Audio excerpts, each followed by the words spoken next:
Mən hüquqşünas Zaur Seyidzadə demək istəyirəm ki, əgər bilmək istəyirsiniz ki, hansı havada 25 il işləmədən və ya pensiya kapitalı olmadan pensiya ala bilərsiniz, eyni zamanda pensiyanın müavinəti əlvi necə bərpa edə bilərsiniz, bu video sonuna qədər baxın.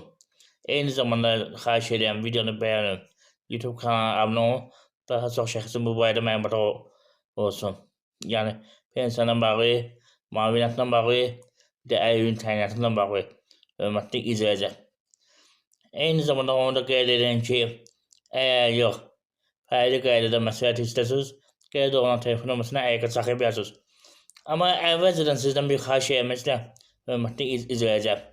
Mən özümdə Zaur Seyidzadə əlvi olan şəxsin əlvi arabasındayam. Bir yer götürmək istəyirəm. Həmin orada hüquqi yardım göstərim, həmin əlvi dostlarıma işini satım. Bunun üçün də sizin köməyinizə ehtiyacım var. Kömək nədən ibarətdir? Videonu bəyənin, YouTube kanalına abunə olun. Hər video bəyənmə, abunə olmaq YouTube tərəfindən bir köprü dəyərində hesablanır. Eyni zamanda bu məqsədə çatmaq üçün mən hazırladığım dünyanın 40 tanınmış əlviləri haqqında kitabı satıram. Hörmətli izləyicilər. Həmin hüquqşünas kimi, həmin əlvi təşkilatının rəhbəri kimi, həmin əlvi arabasında olan şəxs kimi araşdırma yapmamışam. Maraqlı motivasiya kitabını satıram. Səhvən olmasa videonu bəyənin, qoy hamı bilsin. Eyni zamanda onu qeyd edin ki, mən videonun bir hissəsini şot bölməsində anons kimi qoyuram.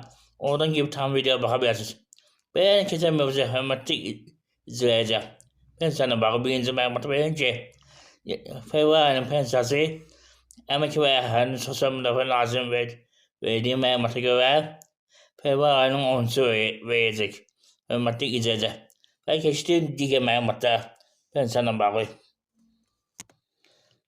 Qeyd edin ki, 2006-cı ilin yanvar 21-nə qədər neçə il işləmişsinizsə, hörmətli izləyicilər. Hər hesabını, hətta Sovet vaxtı işləmişsinizsə, orada hesabını, eyni zamanda onu qeyd edin ki, hörmətli izləyicilər. Hər ilə görə 307 manat pensiya kapitalı hesabını 2006-dan 2018-ə qədər işləmişsinizsə, hörmətli izləyicilər, bir gün də olsa, artıq 2026-cı ildə dövlət sizə ona görə 24 əmək stajı hədiyyə edir. Misal üçün, 2018-ə qədər işləmişsiniz, 24 var. 2018-dən də sonra bir işləmişsinizsə, o halda da sizin artıq 25 əmək stajı hesab olunur. Dövlət belə bir hədiyyə edir. Nəzərə alın, mütləq qeyd edin. Hörmətli izləyicilər.